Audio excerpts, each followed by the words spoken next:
Monterrey office, and he will be talking about outreach and diversity.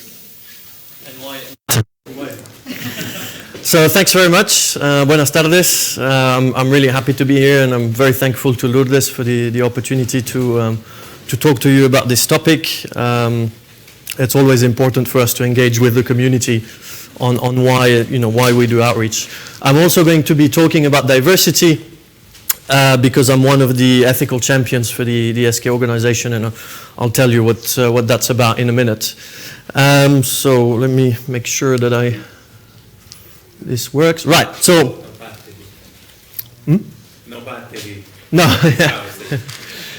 So I'm going to give you a few numbers about why diversity is important to start with, just so we understand the picture clearly. So in various studies you can read all of them here. I'll just focus on a few of them. It's been shown that cognitively diverse teams, so teams that have different ways of approaching methodology and resolving problems, they solve problems faster. So that was a study done by the Harvard Business Review. Not only that, but diverse teams also make better decisions most of the time. So that's quite relevant. And in fact, when LinkedIn, they do studies and surveys every year. When LinkedIn went out to employers who use LinkedIn, a majority of them, 62% of them, said they were focusing on diversity to improve performance. So that is the first aspect of why you should take diversity seriously, in science, in technology and engineering and maths, and in the workplace in general, because it improves performance of your teams and your employees. Not only that, but it also improves innovation. So Deloitte did a study in 2013 where they showed that the ability to innovate increased by 83% when employees felt that the company was diverse. So that's a very interesting result, where people who feel sort of comfortable in a diverse environment where you've got different ideas being exchanged, they feel like their ability to innovate increases, and to come up with different ideas increases. And 85% of leaders agreed that a diverse and inclusive workforce is crucial to encouraging different perspectives and ideas that drive innovation. So that's in terms of innovation, but also in terms of retention and recruitment. So this is a really interesting statistic, actually, which I didn't know when I was preparing this talk. This popped up. So half of people, so it's 55% of women and 45% of men who apply for a position in a company, when those people were surveyed, actually look at the company to see whether it has diversity and inclusion policies in place. So that is a huge number, which shows that the fact that you do develop policies on diversity and inclusion actually has an impact on the people that you recruit. And 60% of women look at the diversity within the company's leadership team before making a decision on whether to join that company.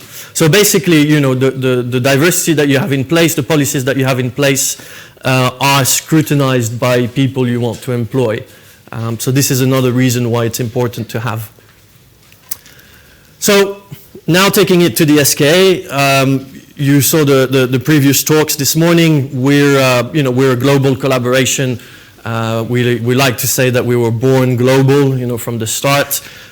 You've got many countries involved all over the world on the 5 continents, and we have this idea of developing, one observatory. A single observatory operating 2 telescopes across 3 sites. So by default, we are diverse, and so we have to embrace that in how we approach, the challenge of building and delivering the SKA. So not only that, but also, SKA has extremely high visibility in the community, in the astronomer community. We did a survey a while back, and 98% of astronomers surveyed were familiar or very familiar with the SKA. So I'd like to know who the 2% are. It'd be interesting to know who hasn't heard about it. But it shows you that within the community, there is huge awareness of SKA, and not only within the astronomy community, but also in the data processing community, stakeholders, governments, the SKA is up there. So we have an extra responsibility, basically, because of that, due to this high visibility. And so our ambition is to be recognized as a role model organization in terms of diversity within science and technology, engineering and math fields. So that's the goal. We're not there yet. We have a lot of work to do. But as I'll show in the next slide, we have a lot of people working on this to try and improve the status quo and move towards being such a role model. So because of that ambition, we've established equality, diversity and inclusion as a core value of the SKA. And actually, if you look at the text of the convention that was signed back in March, this is the preamble where some of the major statements are. And the bottom statement, you probably can't read it, but I'll read it for you. The bottom statement here says, committed to an organization where diversity and equality are protected and respected. So it's up there with the main values of the project. And this text was negotiated for a very long time by government representatives and approved and signed in March. So we really take diversity, equality and inclusion seriously. In terms of policies, a lot of this belongs to the HR space, to our human resources. So I'm just mentioning it on their behalf. But just to give you an idea of the sort of policies we have put in place in the last couple of years, we have an equality and diversity working group, of which I'm a part, which includes members from different departments in the organizations, engineers, scientists, policymakers, communications people. So we're part of this working group which looks at best practice around the world and looks at how we can basically adapt those for the SKA purpose and how we can advance issues of diversity in the office. And this working group is steered by a steering group which involves some of the very senior directors of the SKA. So that means that the diversity agenda is very high up in the organization because some of our directors are involved in making sure that this work goes in the right direction and basically helps the organization. So we've developed lots of policies, code of ethics, that sort of rules all of the sort of behavior, professional behavior that's expected of people working for the SKA organization, scientists, people who are funded or sponsored by the SKA organization. A code of conduct which applies to all of the meetings that we organize, but also the meetings that we sponsor. So when we're giving money to a meeting that's organized by third parties, we expect them to abide by this code of conduct. And if there are any breaches of this code of conduct or code of ethics, people can come to the ethical champions. So I'm one of them. There's two of us, and basically we're a contact point. So if anybody has an issue, has been bullied or harassed, or they feel like they need to take this forward, but they don't really want to go through a very formal process, which can be a bit intimidating, they can come to us, have a conversation. It's confidential. We don't report back to SKAO, and we give them advice on how to proceed. And we have a whistleblowing policy in case there are any breaches in terms of ethics or conflicts of interest. People can follow this policy to raise a concern at the highest levels of the organization. So if you're interested in those, I'm not going to go into detail, but you can have a look at them. They're all available on the SKA website. Other initiatives we've put in place, we have flexible working in the office, so you can arrange your working hours. If you've got children, if you have to pick them up or drop them at school, etc., you can arrange your working hours. We have support packages for people relocating internationally, obviously, to help them settle in the UK. We've done a gender pay gap analysis, which I'm very happy to say the results of were very, very good. So that was done by an external provider, by KPMG, to check that there wasn't a pay gap between genders in the office. We provide childcare, or we offer childcare provision at the conferences we organize. And in our recruitment, we've got a very clear focus on addressing gender and nationality imbalance in the office. So this is some of the work that we do. There's a lot more, but this highlights the sort of all the policies we're putting in place for the observatory era. And just in action, to give you some numbers, in terms of gender split, so I'll focus on gender specifically here, but also nationality. In the slides we've got, within the board, we've got 27% of the board directors are women. If you compare that with FTSE 100 companies, it's 23%. But actually 1 in 5 STEM companies don't have any female board directors on their company. And the average in the US and in Germany, you can see in Australia, is 20% or 18%. So we're already above average.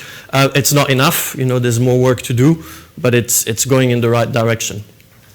In terms of staff at the headquarters, we've got 17 nationalities that are represented. The overall gender split is 36% women. So of course you would go, haha, yes, but what about administration and technical areas? And if you look at the gender split purely in technical areas, science, engineering, operations, it's 24%. So again, it's not good enough, but it's going in the right direction.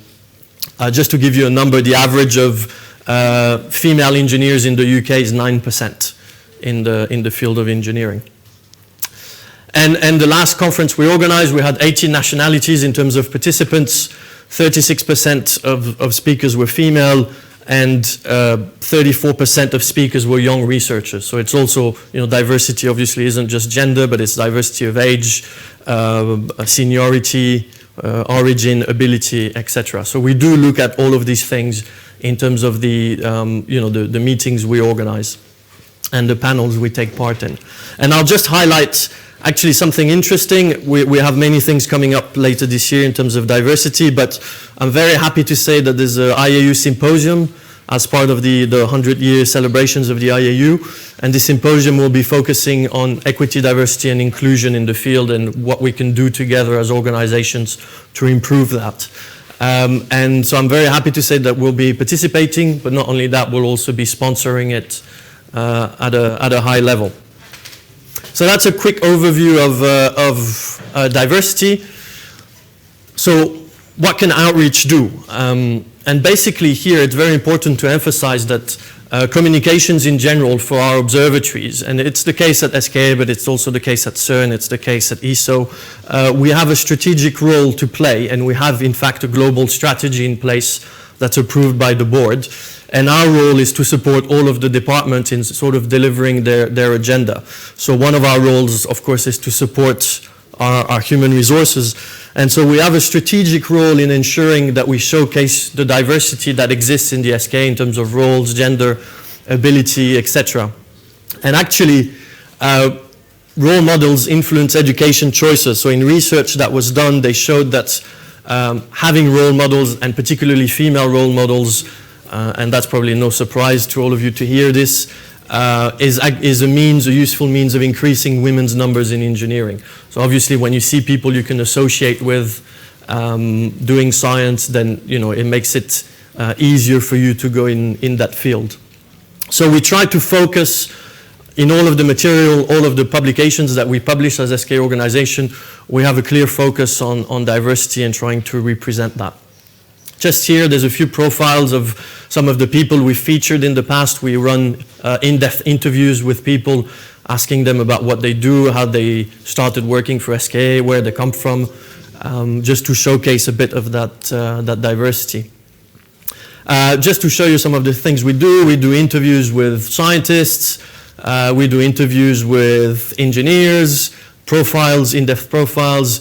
We interview ministers, so this is the previous South African science minister, came to visit the headquarters. We feature the chair of our board of directors in our trailer videos, for example. We run courses for girls to try and promote engineering and science. We do TEDx talks. So in all of these activities, we sort of think, who's the best person to do this, but also we try and think about diversity and representing a broad range of people who work on the SKA.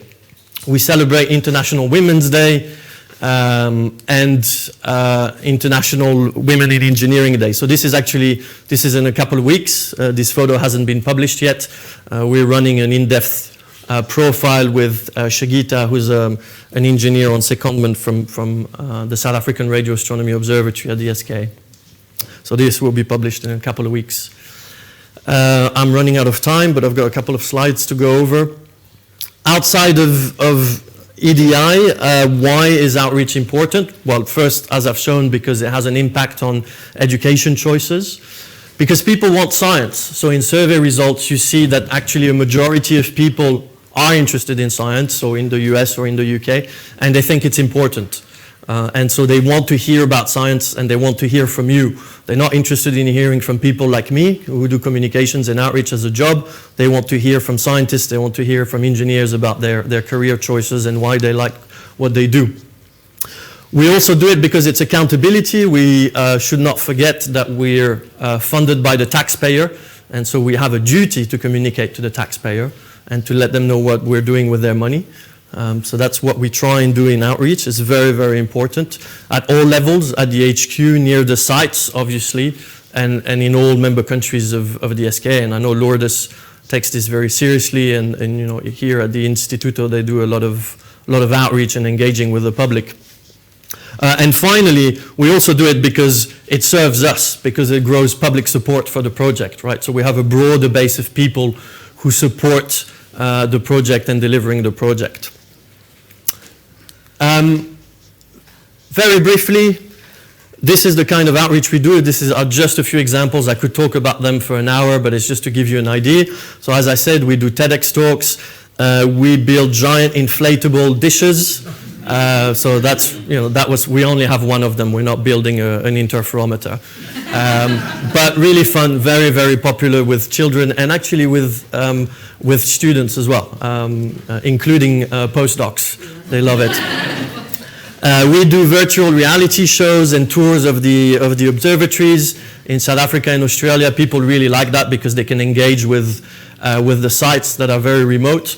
We take part in music festivals. So this is the Blue Dot Music Festival at the HQ at George Bank. 15,000 people go there every year with very big headline acts in terms of music, but there's also science talks all day long, every day. And people get up after a night out. They get up at 9 o'clock and they go to a science talk, which is very impressive on a weekend.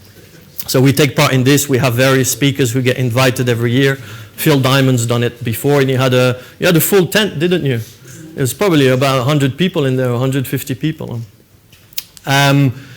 We do, yes, this is interesting. So this is another example of a different type of outreach. So I think we've got sound on the laptop. I'll let you watch that for a second.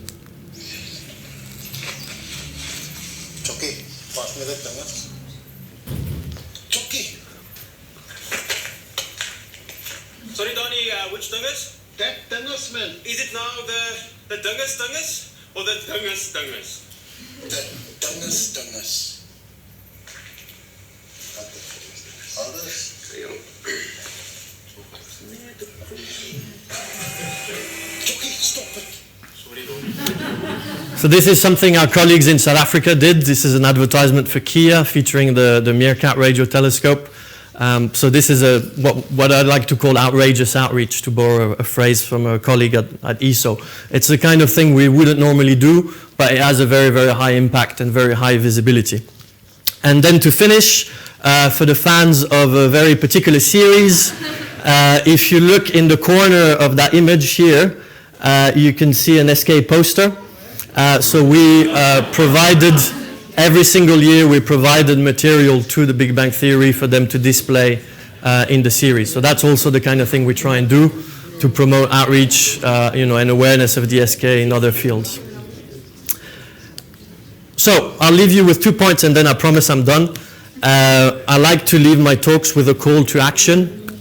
So what can you all do as researchers in the science community? In terms of diversity, it's basically to look around you at underrepresented groups, colleagues you wouldn't necessarily think of, to nominate people from those underrepresented groups to give talks, to stand on panels, or to be named for awards. This is very important, because very often the people we first think of are people from the majority groups and not from the underrepresented groups. So we just need to think a little bit harder about who can be suitable for talks, panels, or awards. And in terms of outreach, engage with the public, talk to your outreach teams here at the Instituto and elsewhere.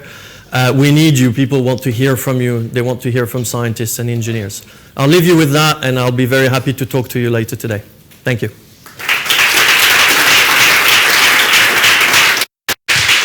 Thank you for a very interesting talk. We have maybe time for one or two quick questions. Well, first I want to thank you because when I asked you for a talk, this is exactly the kind of thing I was waiting for, and you did it great. And you have a challenge. You have to be in The Simpsons. That's an action for you. Next goal.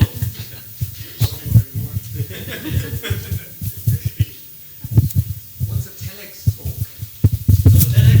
Is a series of very short talks, 15 minutes, 17 minutes in length. They're organized all around the world independently, but they follow a very specific format. So all of the volunteering teams, basically it's a franchise. So all of the volunteering teams are briefed by the TED team on how to deliver those talks. They have the same format. And it's a way to ensure that those talks are engaging, that they talk about different things. So they're organized all over the world. And every TEDx event features a different range of talks. There's a talk about science, there's a talk about art, there's a talk about collaboration, etc., etc. And they have extremely high visibility online. Any material for students in the classroom?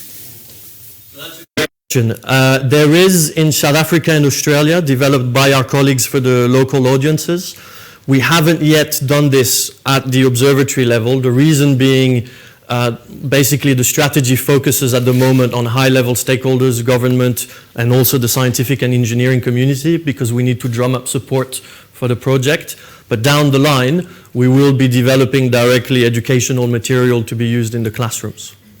What about any kind of disabilities?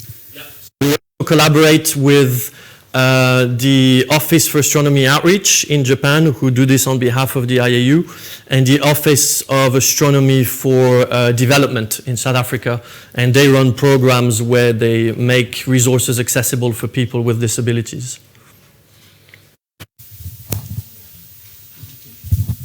Last question. Okay, thank you. Yes, when I spoke about the BSBF Congress before, the one that we're organizing, we want to make a case in that Congress about how big science organizations improve economic and socioeconomic conditions in the different countries. Do you plan on studying this or have some kind of study, not only the scientific impact, but the other kind of impact? And not industrial, but, local conditions and so on. Our colleagues in the UK, in South Africa and Australia do this extremely well. They have very good numbers to show the impact they're having in terms of supporting the SKA in the country, so particularly in South Africa and Australia. In South Africa, they have a whole pipeline that they've developed as a result of bidding for the SKA to develop human capital in the country, so we can help with that.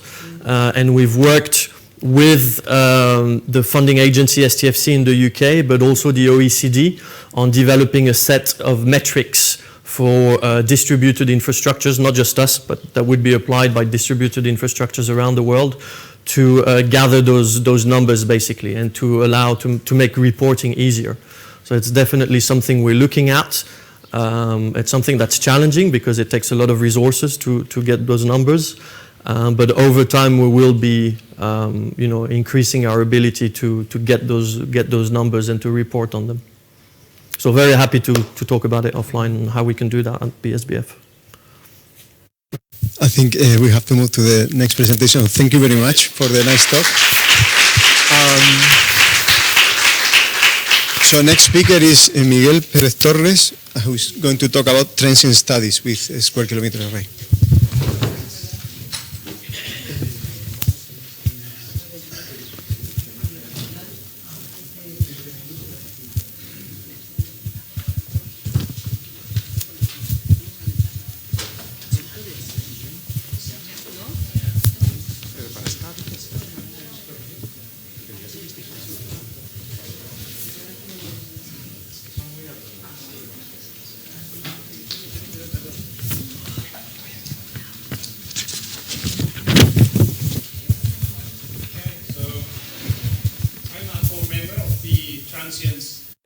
science working group of SKA.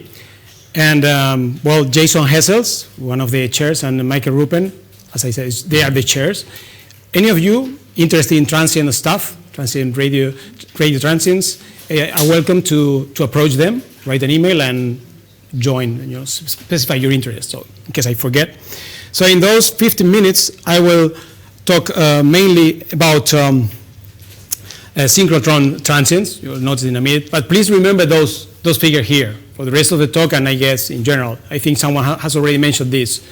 1 microjansky in 1 hour at roughly 1 gigahertz for a 1 arc-minute field of view and 0.5 arc-second resolution. This is basically what SKA1 will provide you, all of us, whether we do transients or some other stuff. Also, of course, remember, some people have talked about different bands. I know some of you are not familiar with that, but basically from, let's say, 100 megahertz up to 20 gigahertz is the working frequency range of this array. But I will, for the purpose of simplicity, think about 1 gigahertz. Okay, so we keep those numbers for the rest of the talk. So in transients, basically, so far, people are mainly interested in the most extremely energetic events. So basically, accretors, relativistic accretors, AGNs, or kind of accretion disk or an AGN, or just stars, X-ray binaries, etc., something that pops up, down. But of course, in the last years, there have been a lot of interest related with fast radio bursts. It's going to be covered by Benito Marcotte in the next talk, so I will not touch that, but it's really, really fantastic. And of course, gravitational wave events. Now it's completely a different story, but again, just because most of the people that currently doing transient studies are synchrotron biased, I will basically talk about that. There are basically 2 kinds of these synchrotron transients. The most typical one is the incoherent. So basically we have those jets. Think about jets of incoherent radio emission, synchrotron radio emission. What is the limit? The limit is the brightness temperature, something like 10 to the 12 Kelvin. The other mechanism that one can probe with using synchrotron is this coherent synchrotron transients. And these, for example, fast radio bursts, pulsars, they can reach 10 to the 20 or higher brightness temperature. So this is the 2 main kinds. Of course, there is a pulsar science group. So it's still not clear to me if at some point they will be joined, because it's funny, Jason Hessels is a pulsar expert, but he's the chair of the transients group. He's a normal core member in the other group. So you see, things get somehow mixed, okay? But they are, so far, 2 different groups.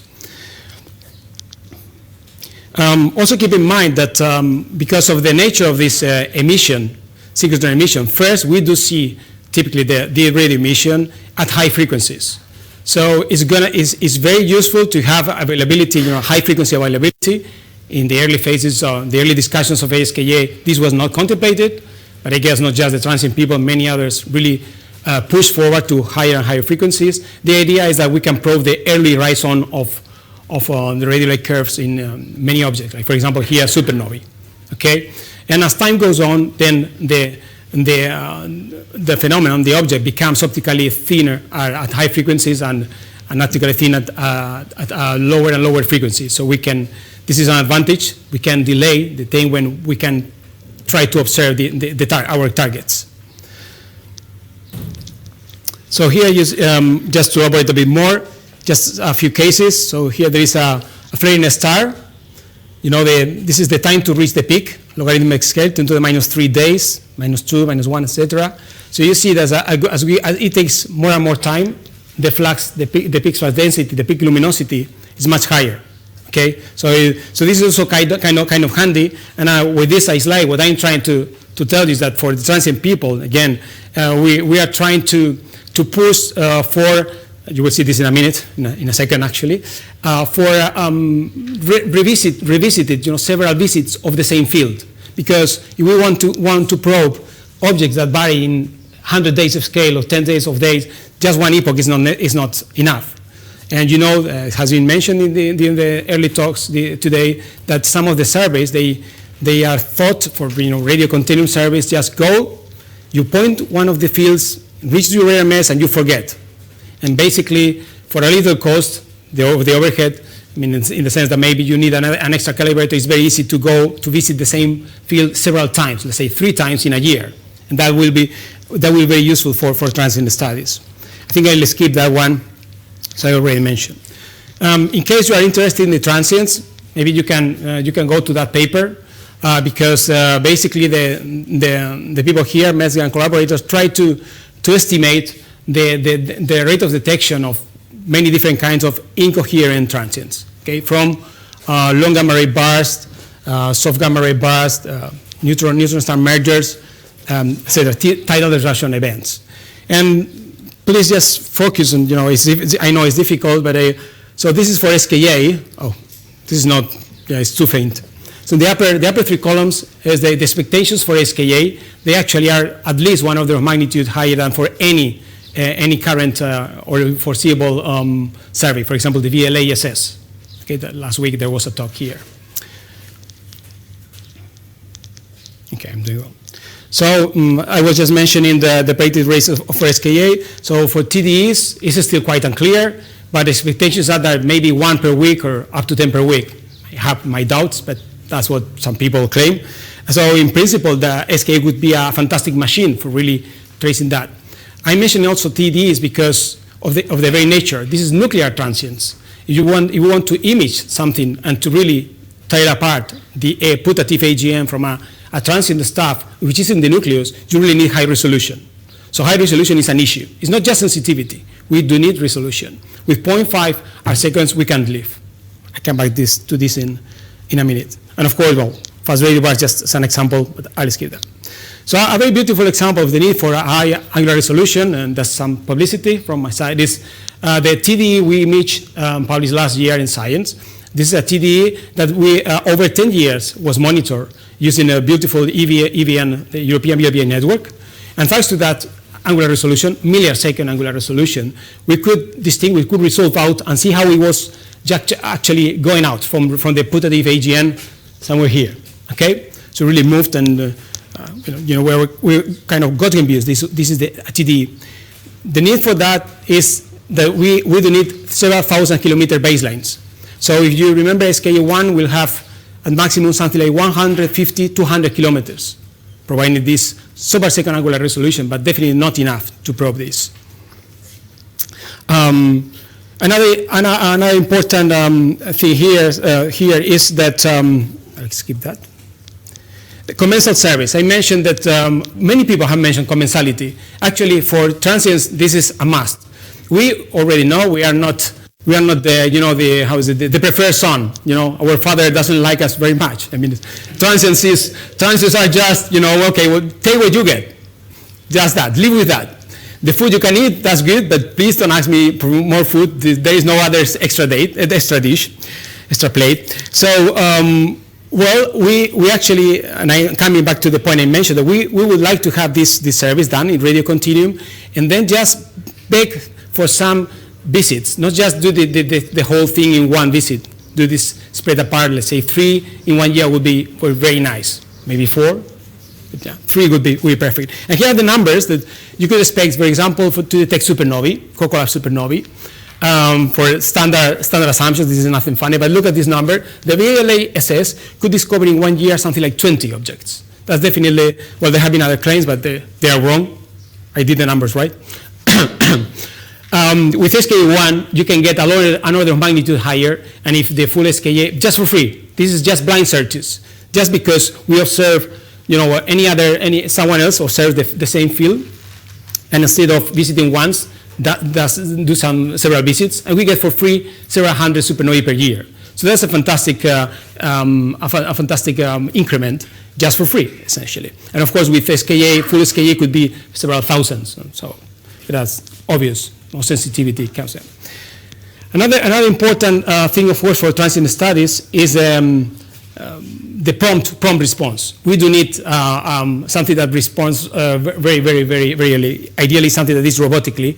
And I know that, well, I'm showing here, actually here, that this is currently being done. For example, Amy is a radio interferometer working at 15 gigahertz in the UK, and everything is robotized. Automatically triggers anything that Swift sees. And then, of course, there are now collaborations with other facilities, for example, with MERCAT to actually trigger the MERCAT. So MERCAT is the pathfinder of SKA, so you see the connection. So that comes for the targeted follow-up. So of course now we know we are not allowed to take more food, but we would like to have some food, extra food. The extra food means some additional time to really follow some targets. Not all of them, of course. There will be thousands, hundreds of thousands, but some of the most relevant ones, because that's the way you can do better. Now, SKA1, despite we don't have this millisecond angular resolution, could do a fantastic job even with these 200 kilometer baselines or 150 kilometer baselines. This is a nice example. Basically, with this resolution, objects that are in our galaxy, so I'm now talking about SKA binaries, microquasars in our galaxy, of course, they can be traced with the SKA1 and have this nice. But this is, of course, small amount. We would like to do this also for extragalactic transients. And then, of course, you need the highest angular resolutions, and that calls for either an SKA, a full SKA, but while we wait for this, SKA1 in a mode that uses also the other arrays. So the EVM, for example, used in conjunction with the SKA1 as a phased array. So basically, SKA1 will become a single radio telescope put in phased, and the other antennas would be the VLBI array. Okay, so that could allow us to get this kind of images, but for extragalactic transients. Another example of why some targeted observations of transient stuff should be very useful is comes from the Taiwanese supernovae. It's really a very discomforting truth that there was a Nobel Prize given because those guys used the supernova 1A to actually show the acceleration of the universe, but we still don't know what makes a supernova. And here in this slide, what we are seeing is Maxwell's rate, the parameter space of Maxwell's rate in solar masses per year, logarithmic scale, against wind speed for different kinds of progenitors, the rectangles show it. And here the dashed line corresponds to the limit we could get with 1 hour with SKA1, 25 megaparsecs. We should expect something like 2 supernova per year, 1A supernova every year, up to 25 megaparsec. And then you see that there is some region of the parameter space we cannot remove. This is for single degenerate scenarios, sorry. So that means we have a white dwarf and a non-degenerate star. Okay? In that case, we should expect some kind of Maxwell's rate. So if instead we have SKA1, an object that happens to explode much closer, we could actually solve the issue, show whether this is a double degenerate system or a non-degenerate system. With SKA, with full SKA, this will be solved for all of them up to 25 megaparsec in less than 1 hour. So we will have all of them will be here. Okay, so that's something that calls for targeted observations. A mode where we are allowed to trigger on a specific target. This is, remember, just 1 to 2 targets per year, so it's not much time, actually. So to summarize what I said, it is expected that the SKA1 will find many, by the thousands of these objects. Of course, it would be crazy to follow up all of them with SKA or even with any other facility. We would like to follow just the ones that are most brightest. Also, of course, some of them that might lead to new physics. The nearest farthest radio burst or a Taiwanese supernova. So some targeted observations we also ask for. It could be needed, and I think a lot could be learned. Of course, this calls also for the need for some robotization, some automatic triggering, and I know this is working. It's working on. But then, of course, this is a call. I mentioned this morning when I made a question. We have a problem. The problem is that, the funding, we all know about that. So I wrote this before I heard IMA. So the question was actually, because I was thinking, I was a bit worried about this thing, that we like some kind of funding when a country engages in such a large collaboration. We would like to exploit this properly with some additional funding. It's not that we can be the captain, the soldier, the sergeant, everything. It's really, really difficult. It's very, very difficult. But I understand that this is being taken into consideration. So just to end, because I have 17 seconds, the takeaway message is that I have mentioned, get involved as soon as possible in one of the pathfinders. There are several of them, but I'm mentioning here just two. Meerkat, so if you are interested in transients, just join Thundercat. I'm also part of Thundercat, but you can just go to the webpage. And if you are interested now in Australia, you can join ASCAP, and there the similar Thundercat is called VAST. They are still open. If you have a project, or contact me or just directly to the groups, they are still they're welcome. So well, time has expired. So thank you very much, and I take questions.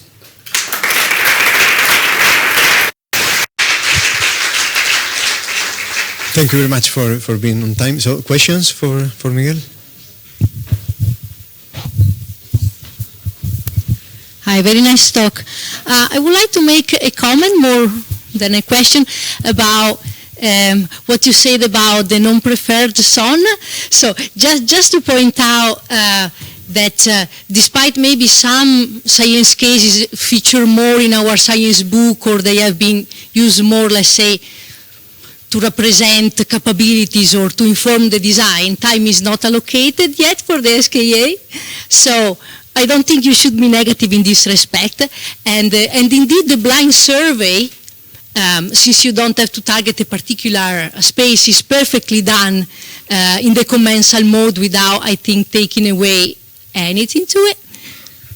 Okay, so that's perfect for us, the blind survey. It's just that they should take into account not only the fact that we are interested in the very fast evolving transients, also in this kind of a slow transients. I know this is still kind of an issue, so people, of course, do not like to do several visits, but if this can be, I mean, each time I give this talk, it's just to abandon on this issue. But the only thing I was about to say is that basically when the will operate, people will make their call for proposal, and and everyone will be open. So it's not that it's pre-allocated or decided that this we can do, this will not do.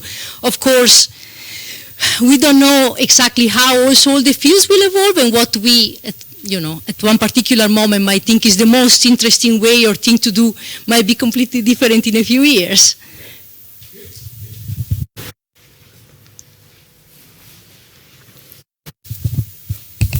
And also the VLBI capability is ready and will be working in the telescope and can be used commensally.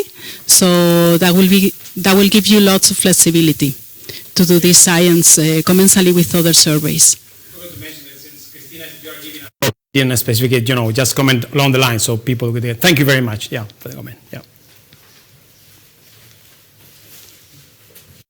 Are you also thinking of multi-messenger astronomy? Yeah, I mean, I didn't mention this, but this is crucial. Of course, the idea behind all these studies is that we will, in principle, most of these targets will be also follow up at other frequencies. And actually, I didn't mention that Meerkat, for example, has a robotic similar project called Meerlicht. Simultaneously, everything that will be observed by Meerkat will be observed by Meerlicht in the optical. So that's a fantastic idea, like maybe do a similar thing in different sites in SKA, but I know, probably there are people already thinking about that, how to put telescopes there and robotically maneuver there. That would be fantastic.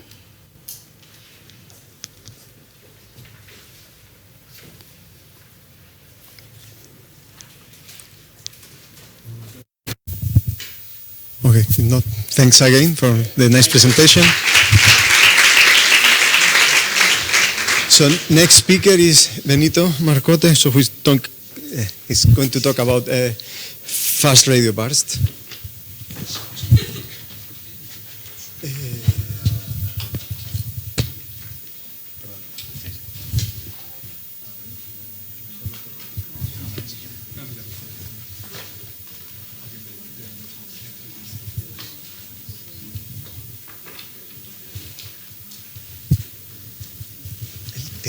Te marcará el tiempo aquí. Que son 15 minutos y 5 de minutos. 5 de preguntas. Te lo marca los 15. Sí, te marcan los 15.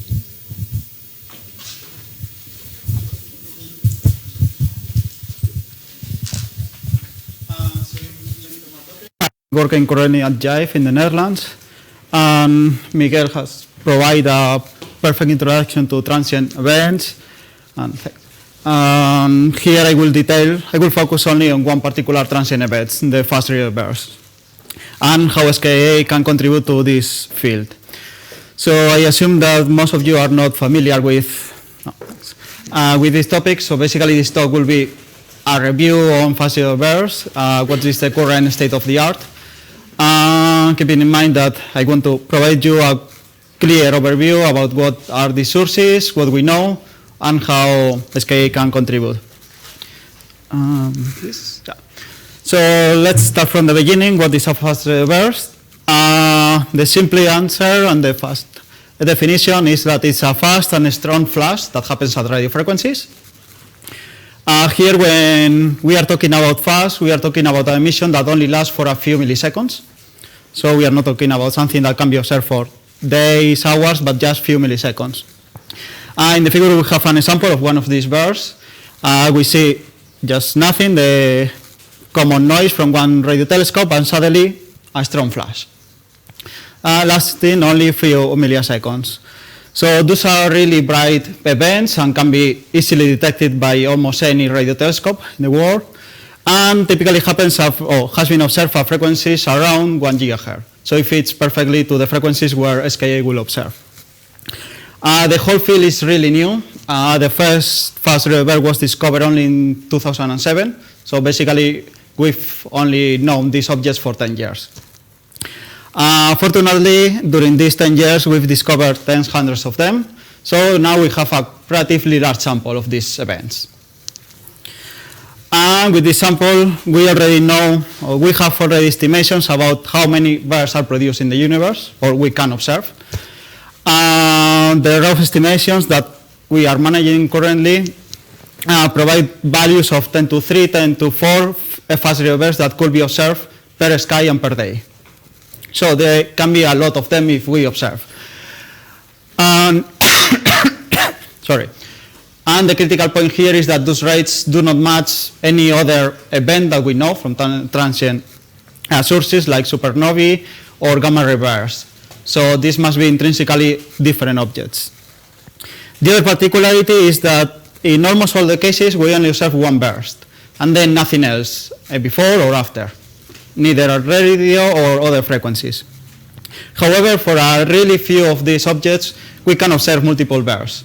It's still unclear why, if they are different objects or different types of fast bursts, or if those ones have nowadays different conditions that can produce or can enhance this emission and observe multiple of them.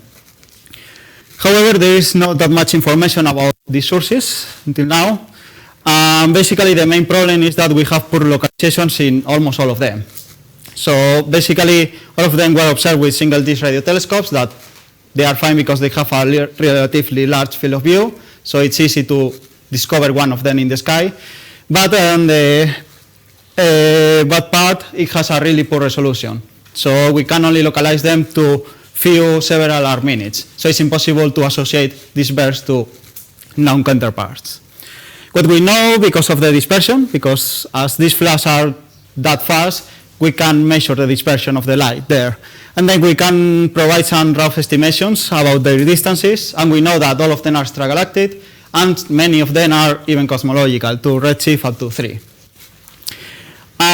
The problem that we have still currently is that we don't know which kind of sources produce these bursts. And of course, during these 10 years has been a lot of different models. Actually, basically, we can have a model per known sources in the universe, and there are a lot of models predicting this kind of bursts from almost any possible object that we know.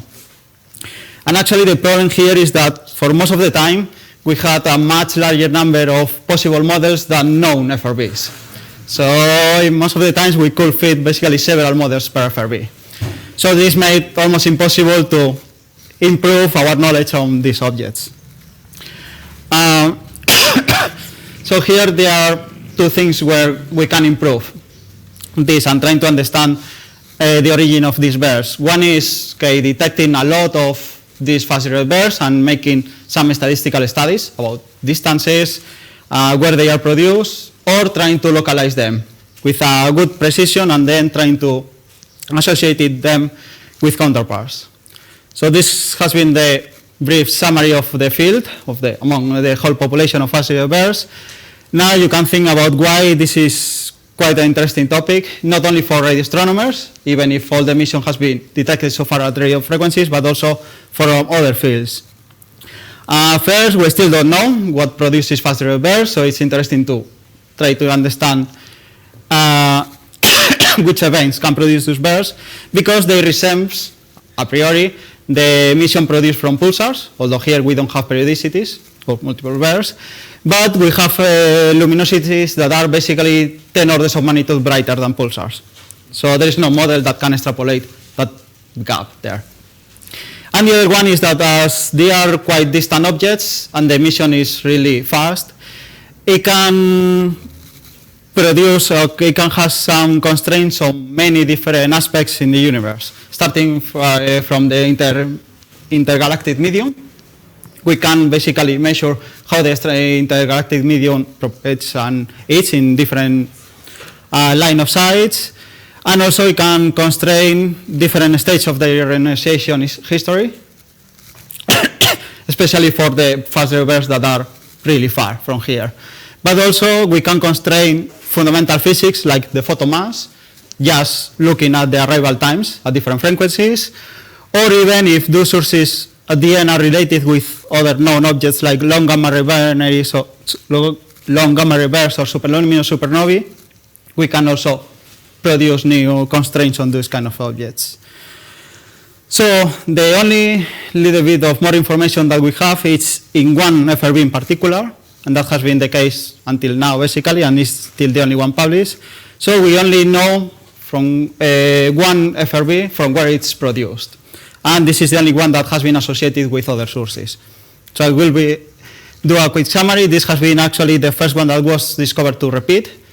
And still there is a lot of controversy to see if there are two different types of FRBs or it's just different conditions on these sources that can evolve during time. But in this case, as we had different bears, we could basically observe for the first time with interferometers. And in this case, this bear was observed with the VLA, so we can have images with resolution of arcseconds, and at the same time with the European VLBA network. So as Miguel mentioned, we have this is basically up to 10,000 kilometers apart, so we can reach resolutions of milliarseconds.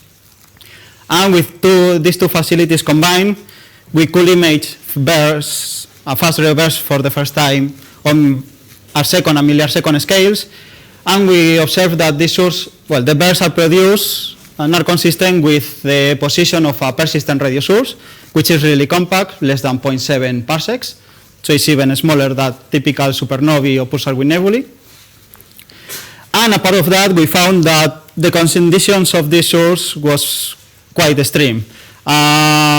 These sources were immersed in a star-forming region in a dwarf galaxy, which in principle, it's kind of a particular environment, but also the interesting part here is that these environments is where most of the long gamma ray bursts are produced. So this was one of the first, maybe, evidences that the fast ray bursts and long gamma ray bursts could be related, or maybe not.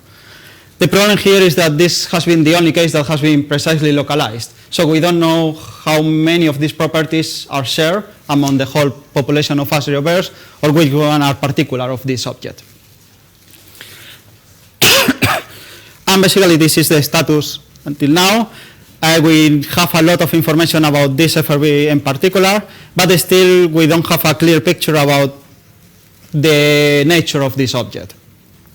The two most promising scenarios involve a pulsar or magnetar that is powering up either a superluminous supernovae that could create the persistent emission, or it's interacting with a massive black hole, similar to the magnetars that are close to Sagittarius A star. So this is almost everything that has been published until now. Now the future is like what we have learned from here and what we can do with SKA especially, and with other facilities. So what we know is that localizing fast zero bursts is a really hard work.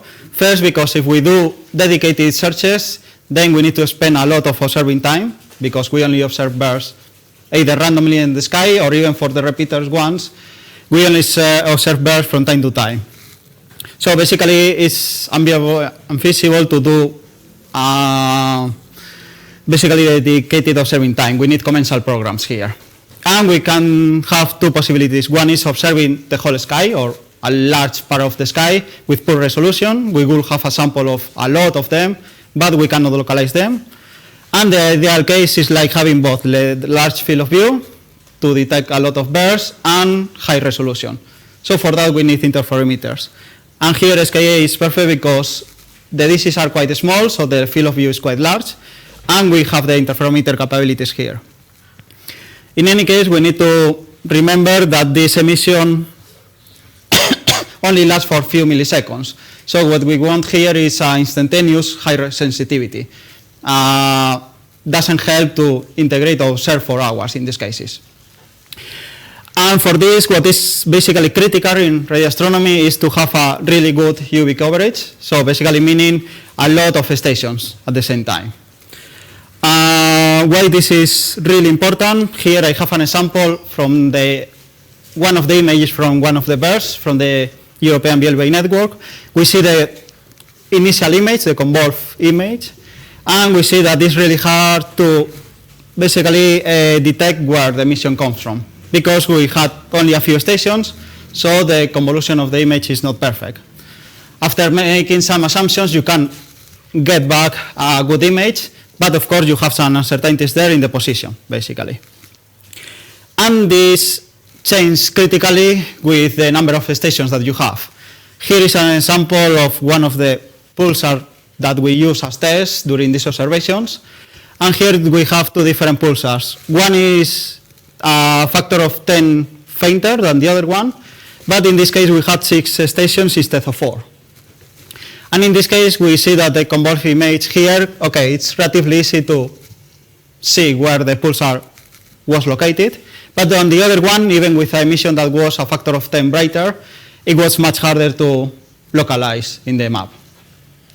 And for this, basically this will be the great enhance of the SKA. We will have a lot of dishes, so producing images even on milliseconds scales will be pretty clear.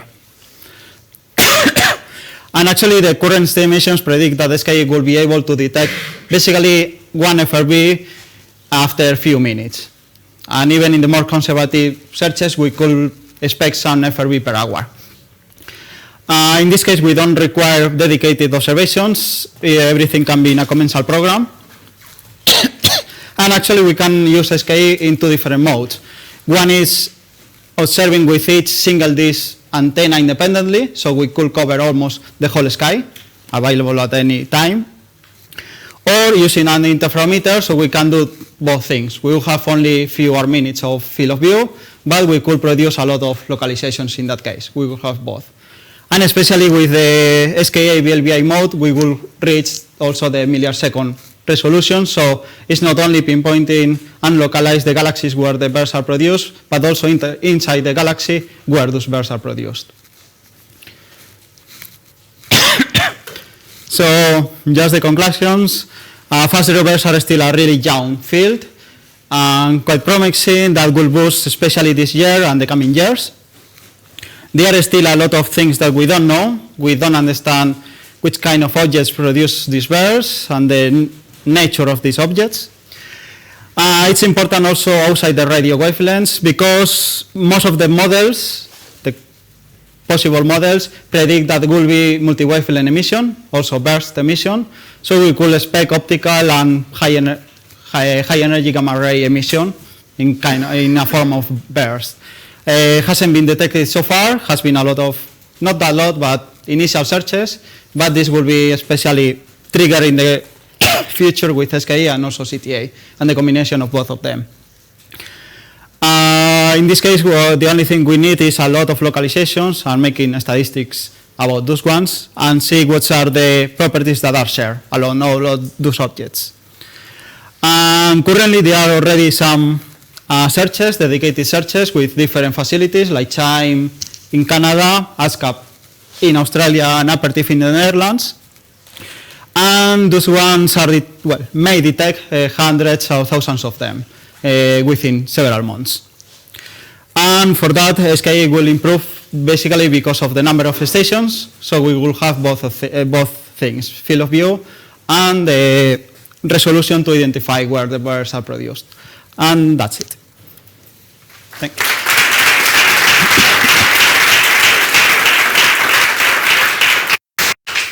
Thank you. So we have time for questions.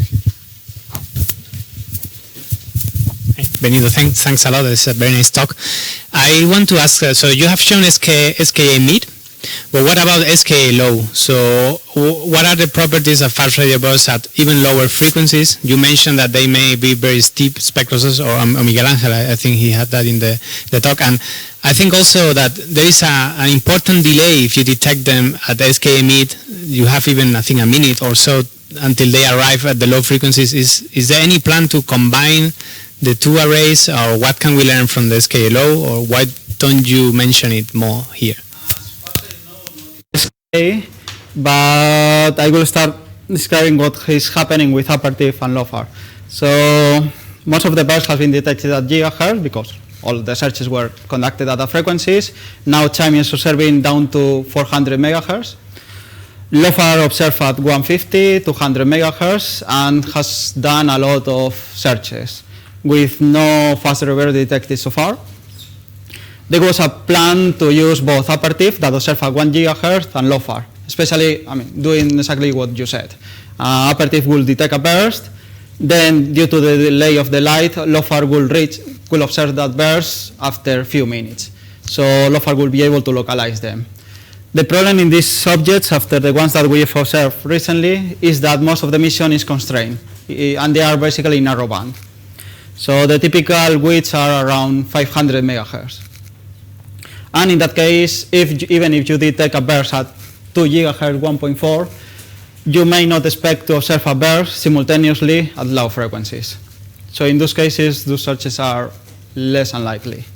You could still observe bursts at low frequencies.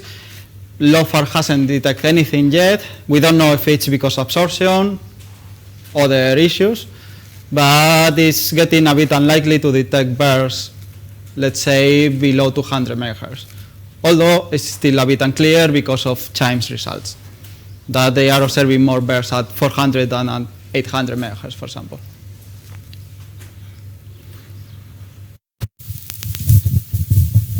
So you mentioned that there are like 10 to the 3 to 10 to the 4 events, fast radio bursts per day. I was wondering how similar is that number compared to the estimates of gravitational waves events? They are at least a factor of 10 away of that one. I don't remember now the exact number of gravitational wave, but for any other comparison, gravitational wave, gamma ray bursts, supernovae, they were more than a factor of 10, and even 2 orders of magnitude away.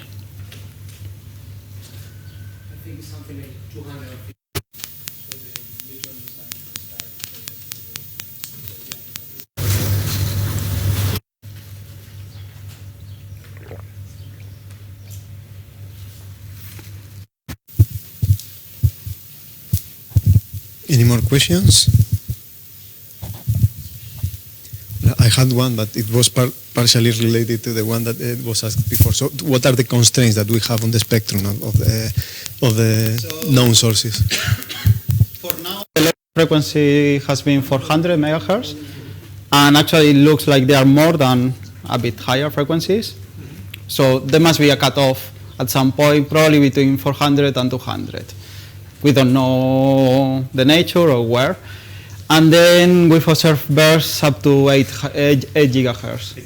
Yes. The problem is that there hasn't been that many searches at higher frequencies. So we have multiple measurements at different frequencies. So then we have. We only have for the first repeater, because in that case we could observe with 2 different telescopes. But for the ones that we've only observed one burst, you only have basically one frequency. Any other questions? Okay, no, then thank you again for the presentation. So,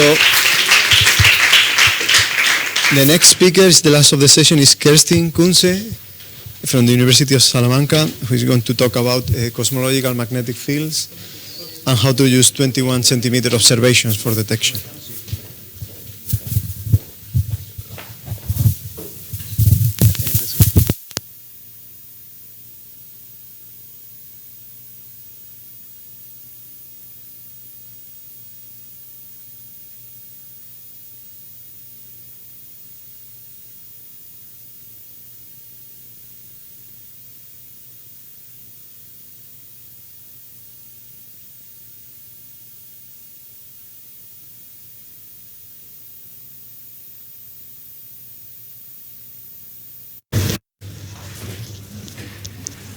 Okay. So how do I change the page? Because it's not on the screen. No. Yeah, because it's a PDF. Okay. So we only have. So this is the point. Yes. And then with that, you should. This up next, and down. Yeah, up and down. Up and down. Okay. Thank you. Okay. Okay. Thank you very much. So I'm going to talk about a very particular example, how basically one could use 21 centimeter line observations in order to constrain actually cosmological magnetic fields. So the point is, I think I have to make this clear beforehand, that I'm actually talking about cosmological magnetic fields, which means really magnetic fields which are not associated with any collapsed structure. So they are not galactic magnetic fields or cluster magnetic fields, but rather they have to be thought of as cosmological in the sense that they pervade the whole universe.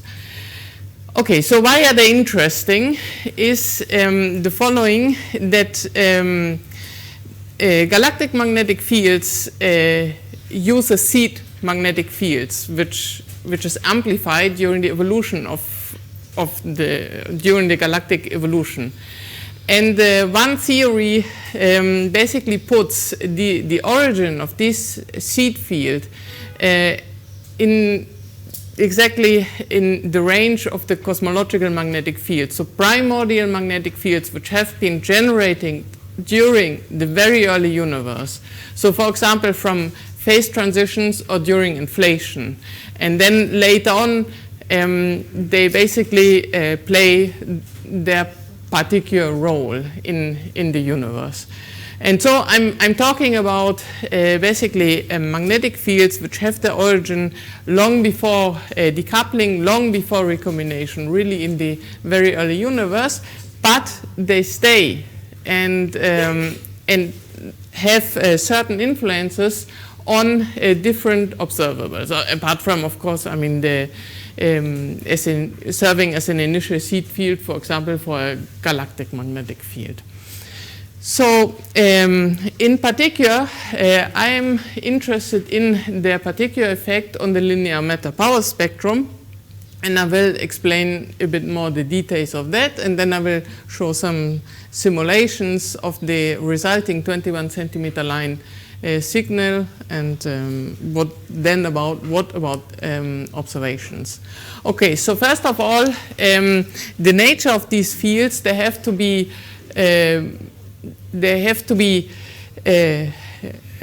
random magnetic fields because of the observation that at very large scales the universe is very, very isotropic.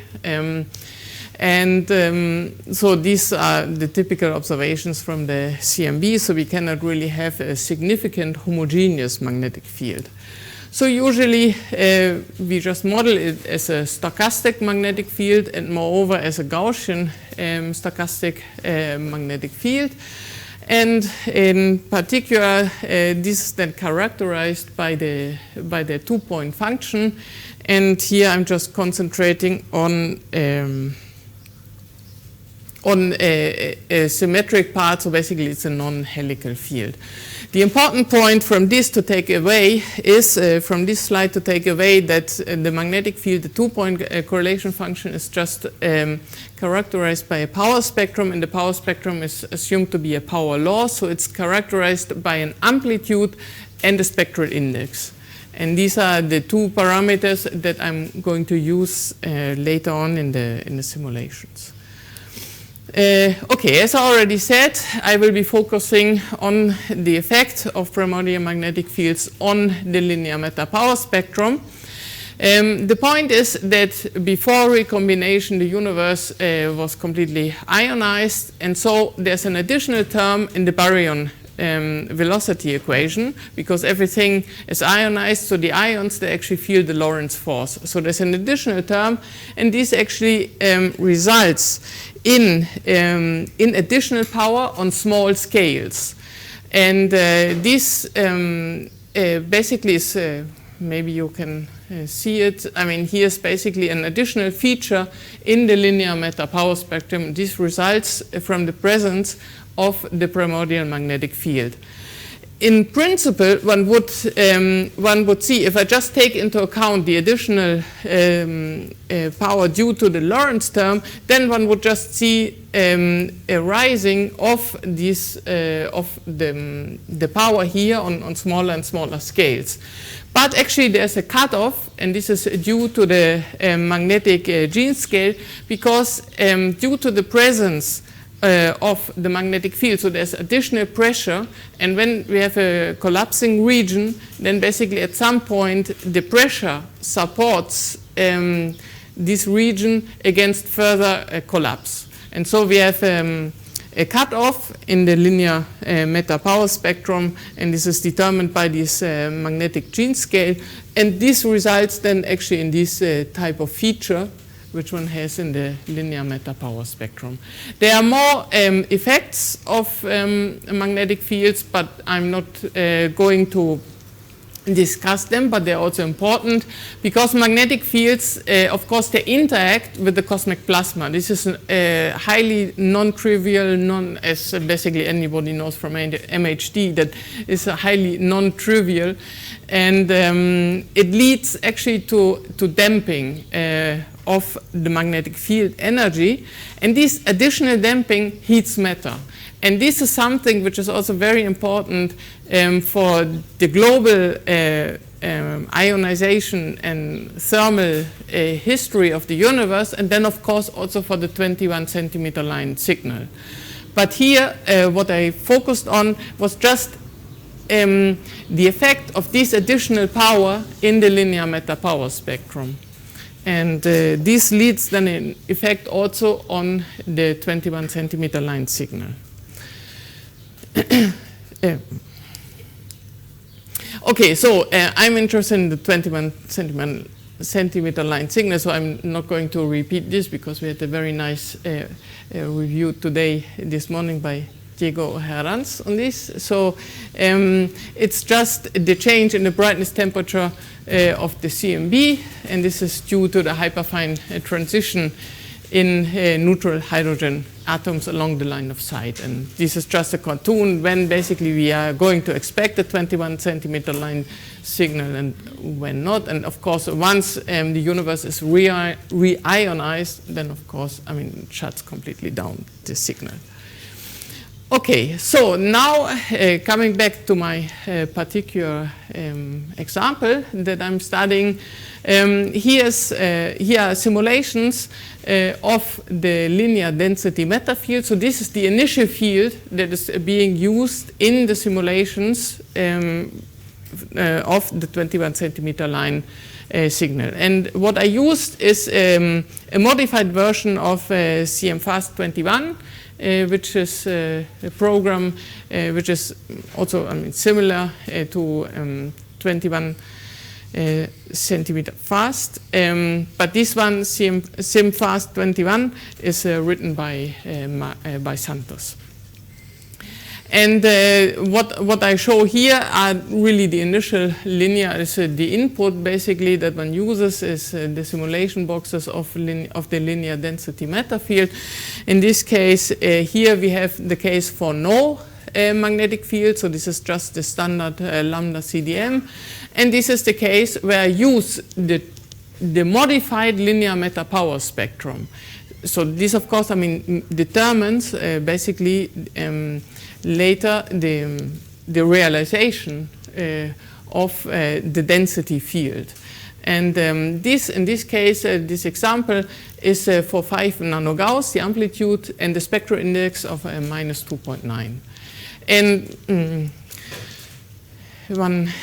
maybe one cannot see it from far away, but basically the changed linear matter power spectrum, which gives more power on small scales, actually is reflected in more structure in the simulation that one basically sees. And this is just a probability distribution where I included the 3 magnetic cases that I studied. So I studied all of three different cases. For all of them had an amplitude of 5 nanogauss, but with different spectral indices. And so basically the original spectrum and the original statistics is nicely Gaussian still, as by assumption it should be. So, and this is the nonlinear density matter field. Now using the simulation, it evolves, it does the nonlinear evolution. And this is at Z at a redshift of 32. And here are just 2 examples of the magnetic cases. So we have one with a spectral index of minus 1.5 and then the minus 2.2. And then the next case is the one that I showed before in the linear case for minus 2.9. And here, the statistics, the probability distribution already shows this skewness. No? And the next step from this is calculating the ionization. And this is also being done. And from that, then finally one can calculate the 21 centimeter line signal. And the result is this. These are the simulation boxes of the 21 centimeter line signal, also at 32, at redshift 32. And again, one can actually by eye distinguish already basically the difference in the structure, in the clustering in these simulation boxes because of the effect of this additional feature in the linear matter power spectrum. So these are for the different spectral indices. And finally, this is for the most extreme one, the minus 2.9. And again, I plotted also the statistics of this. Okay, so what can I get out of these simulations? There are basically 2 things that one can do with the simulation boxes, basically. One of them is sort of the easy one, is just getting the average signal. So one just does an average over the output of the simulation boxes. And the other one is getting the power spectrum of the 21 centimeter line signal. So first I present the results of the averaged 21 centimeter line signal, and that is what is plotted here. So we have here the redshift from 32 down basically to today, but of course, there's no signal after reionization. So, and this is the 21 centimeter line signal. So the difference in the brightness temperature with respect to the CMB. And here basically what I show here are the different cases that we have. Okay, so now, so basically there's no magnetic field and the 3 magnetic fields. And now the interesting part for this discussion are actually the limits of sensitivity, the projected limits of sensitivity from SKA low, which is this pink line. And the green line is from the HERA 350 core configuration. So this is SK1 low, and then I also had some more details about HERA, the hydrogen epoch of reionization area, which we heard about in detail this morning. Also one of the precursor experiments. And so they are basically already in an advanced state, but it seems that the timeline they are not reaching that, because according to the original one, it was that in this year already they would be operating with the 350 configuration, but doesn't seem like this, as I understand. And okay, so the message from this plot is that basically one would have to go to frequencies higher than 120 megahertz, in order to basically have an interesting window to detect or to find possible traces of primordial magnetic fields in this setup. Of course, I mean, I will mention that. Of course, I should mention that this is something very, very optimistic, because of course there are lots of other astrophysical processes which also enter in the final signal that is observed. So one really might have to actually cross-correlate these with other data in order to get a more unique signature of a primordial magnetic field. Because of course, I mean, star formation rates, I mean, all these, star evolution, first stars, first galaxies, all of these, of course, enters in the final 21 centimeter line signal that is going to be observed. And of course, as already mentioned, there are more effects due to heating from magnetic field dissipation. But the message, and I already ran out of time, so I just put these as examples very rapidly. So these are the power spectra that one can get from the simulation boxes. These are done at a particular ionization fractions, and these are all the different cases. I just show them just like these again. I mean, here I'm just comparing at a different redshift the power spectra, and so I will come now to my conclusions. They are very general. So basically, I wanted to show you that 21 centimeter line observations also might offer a very interesting possibility to detect primordial magnetic fields. Thank you very much.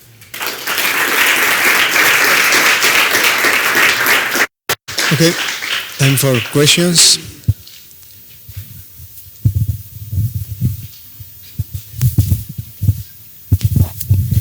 So I wanted to ask, this signature that you showed with the simulation, the signature of the magnetic field on the 21 centimeters, how degenerate is it with other parameter models on the thermal history or things like that? Is it a particular feature, or is there degeneracy there between the reionization models?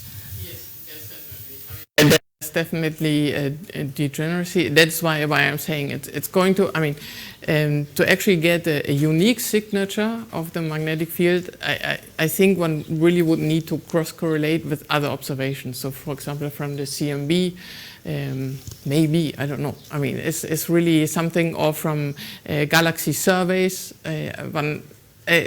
Basically, one needs more input, because it might be just basically just another contribution. So it's very difficult. Yes.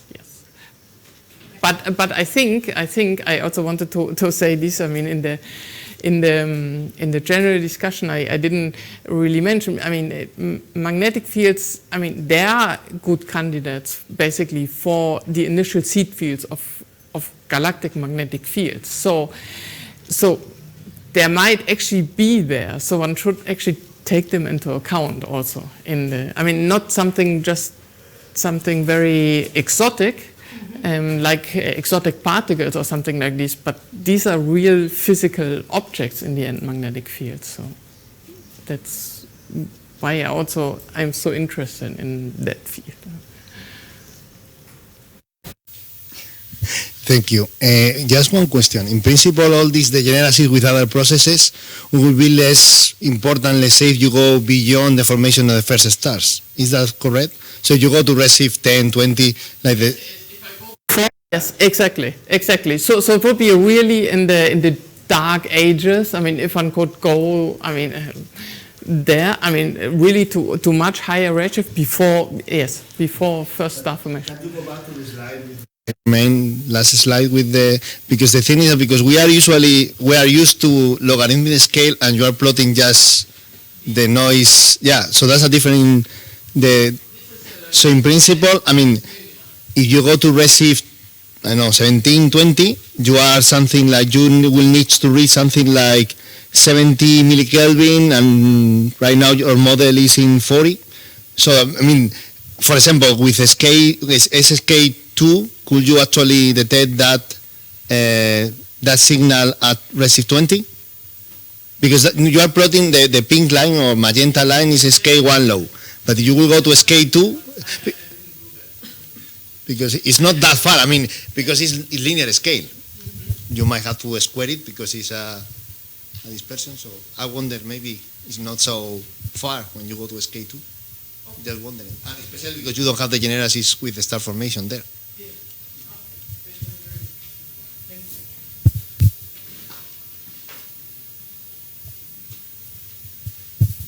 One very quick question. So that prediction is for 5 nanogauss extrapolated to present, right?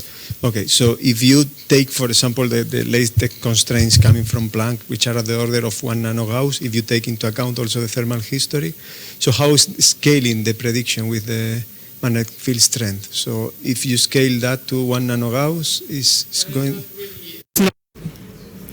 I think it's not really trivial, how it scales. This is entering through the density, basically. Yes, exactly. It's just the density. Yes. Okay. Any other question? Thanks again for the presentation. So we break now for coffee, and we will be back at 4:45.